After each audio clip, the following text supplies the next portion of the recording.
வணக்கம் நண்பர்களே. 2026 ஏப்ரல் மாத கிரக அமைப்புகளின்படி தனுசு ராசிக்கான பலன்கள். இந்த 2026ஆம் ஆண்டினுடைய ஆரம்ப பகுதிகள் இந்த கூட்டு கிரகத்தினுடைய ஆதிக்கம் அதிகமாக இருக்கும் அப்படின்னு ஏற்கனவே இந்த வருட பலன்கள் எல்லாத்துலையுமே சொல்லியிருந்தேன்.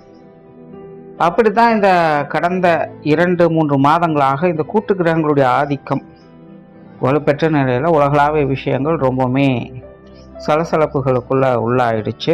அதுலேயும் இந்த மார்ச் மாதமானது கிரகண நிலைகள் இருந்ததுனால போர் மாதிரியான அச்சுறுத்தல்களும் இன்னும் மற்ற விஷயங்கள் கூட ஒரு இன்டெசிஷன் மேக்கிங் அப்படிங்கிற மாதிரி தான் இருந்துகிட்டு இருக்கு. ஆனால் இந்த கிரகண மாற்றங்களால் ஏற்படக்கூடிய விளைவுகள்லாம் எப்படி இருக்கும் அப்படிங்கிறத பற்றி கூட ஏற்கனவே வீடியோலாம் போட்டிருக்கோம். ஆனால் இந்த ஏப்ரல் மாதம் அப்படின்னு பார்த்தோம்னா இந்த கூட்டு கிரகங்களுடைய ஆதிக்கம் அப்படிங்கிறது சற்று விலக ஆரம்பிக்குது. அதாவது முழுவதுமாக விலகிறது இல்லை, பட் இது வரைக்கும் ஒன்றாக இருந்த கிரகங்கள் அப்படிங்கிறது இனி அப்படியே நகர்ந்து விலகி போக ஆரம்பிக்குது. ஆனால் இந்த ஏப்ரல் மாதம் அப்படிங்கிறது கடந்த 2-3 மாதங்கள் இருந்த மாதிரி பெரிய அளவு ஸ்ட்ரெஸ் எல்லாம் இருக்காது. ஓரளவுக்கு எல்லா விஷயங்களுமே ஒரு கம்ஃபர்ட் ஜோனுக்கு வரத்தான் ஆரம்பிக்கும். பட் இன்னும் முழுவதுமாக பெரிய கிரகங்கள் விலகலை அப்படிங்கிறதுனால அடிக்கடி ஏதாவது ஒரு பதட்டம் அடைகிற மாதிரி நியூஸுக்குள்ளே கொடுத்துக்கிட்டு தான் இருப்பாங்க. பட் இருந்தாலுமே நாரதர் கழகம் நன்மையில் முடியும் அப்படிங்கிற மாதிரி தான் விஷயங்கள் எல்லாமே மாறும். அதனால் இந்த உலகளாவிய விஷயங்கள் அப்படின்னு பார்க்கும்பொழுது இந்த மாதம் ஓரளவுக்கு எல்லாமே கொஞ்சம் கட்டுப்பாட்டில் வரும் அப்படின்னு சொல்லலாம். பட் ஆரம்பத்தில் கொஞ்சம் அப்படி இப்படின்னு சொல்லுவாங்க. பட் இருந்தாலுமே அதெல்லாம் பெரிய தாக்கத்தை எதுவும் ஏற்படுத்தாது. பட் இந்த மாதம் இயற்கை சீற்றங்களில் கொஞ்சம் கவனமாக இருக்கணும். பொதுவாக சித்திரை மாதம் கத்திரிவேல் கொளுத்தி எடுக்கும் அப்படிங்கிறது தான் எல்லாத்துக்கும் தெரியும். பட் போன வருடம் பார்த்திங்கன்னா சித்திரை மாதம் நல்லா மழை பெஞ்சுது. அதையும் ஏற்கனவே அந்த பலன்களை சொல்லியிருந்தோம். இந்த வருடமும் பார்த்திங்கன்னா இந்த சித்திரை மாதங்களில் மழை பொழியும். பெரிய அளவில் இந்த வெயிலினுடைய தாக்கம் அப்படிங்கிறது இருக்காது. பட் சித்திரை மாதத்துக்கு முன்கூட்டியே பார்த்திங்கன்னா இந்த வெயிலினுடைய தாக்கத்தை ஓரளவுக்கு காட்டிட்டு போயிடும். அதனால் இந்த ஏப்ரல் மாதம் நீர் சம்பந்தப்பட்ட விஷயங்களை தான் கொஞ்சம் கவனமாக இருக்கணும்.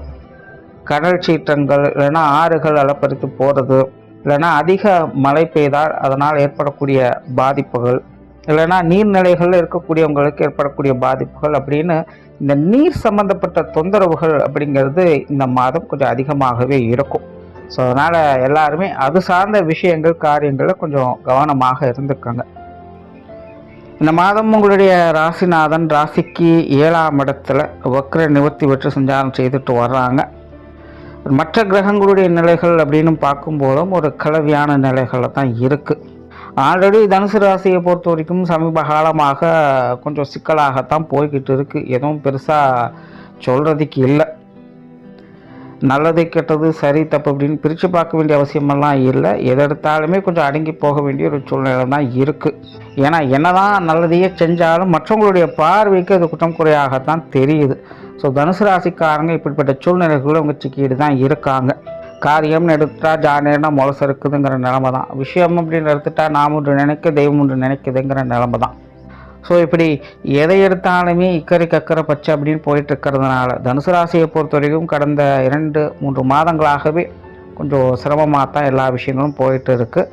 ஸோ இந்த மாதம் இந்த கூட்டு கிரகங்களுடைய நிலைகள் விலக ஆரம்பிக்குது. அதனால் கொஞ்சம் நல்ல விஷயங்களை எதிர்பார்க்கலாம். பட் முழுமையான நன்மை அப்படின்னு சொல்கிறதுக்கு இல்லை. கொஞ்சம் ரிலீஃபாக இருக்கலாம். பெரிய அளவில் டிஸ்டர்பன்ஸ் இருக்காது.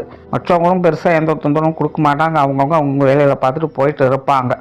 ஆனால் திடீர்னு சில நேரங்கள் குரங்குக்கு தேல் கொட்டின மாதிரி யாரோ ஒருத்தங்க எதையோ செய்ய போக அது உங்களுடைய மன நிம்மதியை கன்ஃபியூஸ் பண்ணி விட்டுடும். ஸோ தனுசு ராசிக்காரங்க இந்த மாதம் இந்த மாதிரியான விஷயங்கள் காரியங்களில் கொஞ்சம் கவனமாகவே இருங்க. எல்லாம் நல்லா தானே இருக்குது, அதை அப்படி பண்ணிடலாம், இதை இப்படி பண்ணிடலாம், அவங்க சொன்னதை செஞ்சிடலாம், இவங்க சொன்னதை செஞ்சிடலாம் அப்படின்னலாம் போய் எதுலேயும் இப்படி சிக்கிக்காதீங்க. எதுவாக இருந்தாலும் கொஞ்சம் பொறுமையாக விட்டு பிடிச்சு கவனமாக கையாளுங்க.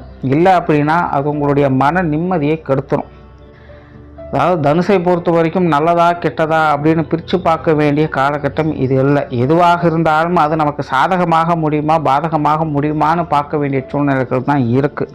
அதனால் தனுசை பொறுத்த வரைக்கும் யார் எப்படி என்ன செஞ்சிட்டாலும் சரி அது நமக்கு இம்சை இல்லாமல் இருக்குதா, நம்மளுடைய மனசு சஞ்சலம் இல்லாமல் இருக்குமா, நிம்மதியாக இருக்குமா அப்படிங்கிறத தான் பார்க்கணும். நம்மளை டிஸ்டர்ப் பண்ணாமல் ஒரு விஷயம் போயிட்டு இருக்குன்னா அதுவே பெரிய விஷயந்தான் அப்படிங்கிறத புரிஞ்சுக்காங்க. ஏன்னா ஆல்ரெடி இந்த தனுசு ராசிக்கு அர்த்தாஷ்டம சனிங்கிறது நடந்து கொஞ்சம் நிம்மதியை கெடுத்துக்கிட்டு தான் இருக்குது. இப்போ இந்த மாதம் பார்த்திங்கன்னா சனியனோடு செவ்வாய் புதன் சேர்றாங்க. அப்படிங்கும்போது இதனுடைய வீரியம் இன்னும் அதிகரிக்கவே செய்யும். நிறைய கொலாப்ஸ் பண்ணக்கூடிய விஷயங்கள்லாம் இருக்குது. இந்த அமைப்புகள் பார்த்திங்கன்னா மெயினாக மன நிம்மதியை கெடுக்கும். யாரும் எங்கேயும் என்னமோ பண்ணிகிட்ருக்காங்க, என்னை ஏங்க இதில் எடுத்து விட்டு தேவையில்லாமல் இம்சை பண்ணிகிட்ருக்கீங்க அப்படிங்கிற மாதிரி தான் இருக்கும். அதனால் இதெல்லாம் கொஞ்சம் கரெக்டாக பார்த்து மேனேஜ் பண்ணிக்கோங்க.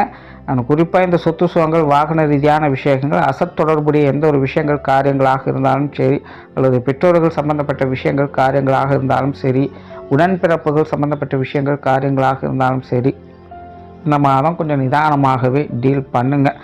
தொழில் வேலை உத்தியோகம் சம்பந்தப்பட்ட விஷயங்கள் இந்த மாதம் எதிர்பார்ப்புகள் சற்று அதிகமாகவே இருக்கும். ஆனால் விளைவுகள் குறைவாகவே இருக்குது. அதனால் அகலக்கால் வைக்காமல் இருக்கிற விஷயங்களை சரியாக மெயின்டைன் பண்ணிட்டாலே சிறப்பு அப்படிங்கிற நிலைகள் தான் இருக்குது. புதுசாக எதையும் ட்ரை பண்ணாதீங்க. புதிய வேலை வாய்ப்புகள், தொழில் வாய்ப்புகள் போன்ற விஷயங்கள் கிடைச்சாலுமே கொஞ்சம் பொறுமையாக யோசித்து நிதானமாக முடிவு பண்ணுங்கள்.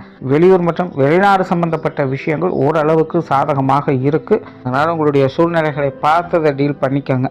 ஒரு தடவைக்கு 2 தடவை யோசனை பண்ணி எதாக இருந்தாலும் செய்யுங்க. அவசரப்பட்டு முடிவு பண்ணாதீங்க. பொருளாதார நிலைகளை பொறுத்த வரைக்கும் இந்த மாதம் ஓகே தான். பெரிய சங்கடம் இல்லை. கொடுக்கல் வாங்குகிற விஷயங்கள் திருப்தியாகவே இருக்கும். கடன் சம்பந்தப்பட்ட பிரச்சனைகள், சங்கடங்கள் இதெல்லாமே ஓரளவுக்கு கட்டுப்பாட்டிலே இருக்கும். ஸோ பொருளாதார நிலையை பொறுத்த வரைக்கும் பெரிய அளவில் சிக்கல் இல்லை. எல்லாமே சமாளிக்கக்கூடிய நிலைகள் தான் இருக்குது. வரவு செலவுகள் ஈக்குவலாக இருக்கும்.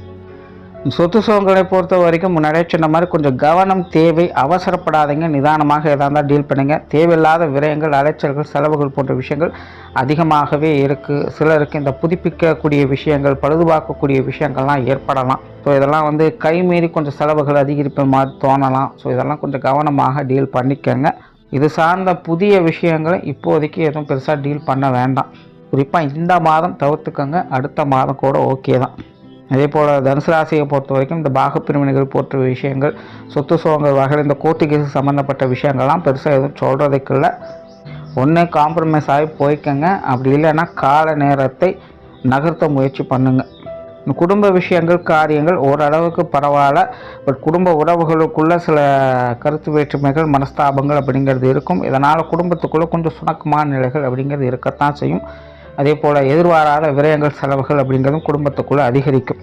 ஒரு பக்கம் அன்பு, பாசம், நேசம், சென்டிமெண்ட்டாகவும் குடும்ப வாழ்க்கையை பார்ப்பீங்க. இன்னொரு பக்கம் குடும்பத்துக்குள்ளே கொஞ்சம் முரண்பட்ட நிலைகள் இருக்கிறதுனால சின்ன சின்ன மன சங்கடங்களையும் பார்த்துட்டு வரீங்க. பட் பெரிய அளவில் மேஜர் இம்பேக்ட் அப்படிங்கிறது கொடுக்காது. அதனால் குடும்ப விஷயங்கள், காரியங்கள், குடும்ப உறவுகள் சம்மந்தப்பட்ட விஷயங்கள்லாம் ஆரம்பத்தில் கொஞ்சம் ஸ்ட்ரகிள் கொடுத்து பின்னாடி எல்லாமே சரியாகும். கிட்டத்தட்ட நார்தற்கழகம் நன்மையில முடியும் அப்படிங்கிற மாதிரி தான் குடும்ப வாழ்க்கை பெரும்பாலும் இந்த மாதம் இருக்கும்.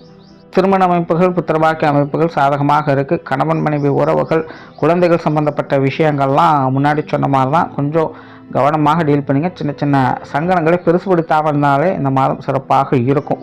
உடல்நலம் சம்பந்தப்பட்ட விஷயங்கள் ஒரு அலைச்சல் தரக்கூடிய விஷயங்களாகத்தான் இருக்குது. உடல்நலத்தில் கொஞ்சம் கவனம் என்பது தேவை. அண்ட் மாணவர்களுக்கு கல்வி மற்றும் வித்தை சம்பந்தப்பட்ட விஷயங்கள் இந்த மாதம் நிறைய கான்ட்ரவர்சியான விஷயங்கள் அதிகமாக இருக்குது. குறிப்பாக இந்த அர்த்தாஷ்டம சனி அப்படிங்கிறது தனுசு ராசி மாணவருக்கு தேவையில்லாத பிரச்சனைகளை கொண்டு வரக்கூடிய நிலைகள் தான் இருக்குது. அதாவது ரிஸ்க் எடுக்க எப்பவும் நாங்கள் தயாராக இருக்கோம், ஆனால் ரிஸ்க்கு ஏற்ற ரிவார்டுங்கிறது கிடைக்கிறதில்ல அப்படிங்கிற ஒரு மன சங்கடங்களை இது கொடுக்கும். விடாமுயற்சி விஸ்வரூப வெற்றின்னு சொல்லுவாங்க. ஆனால் இங்கே தனுசை பொறுத்த வரைக்கும் விடாமுயற்சி அப்படிங்கிறதே ஒரு நிதானமான நிலைகளில் தான் இருந்துக்கிட்டு இருக்குது. அதனால் மாணவர்கள் முயற்சியை கைவிடாதீங்க. பெரிய பெரிய சங்கடங்களை எல்லாம் வளர்த்து கொள்ளாதீங்க. நிதானமாக எதுவாக இருந்தாலும் டீல் பண்ணுங்கள்.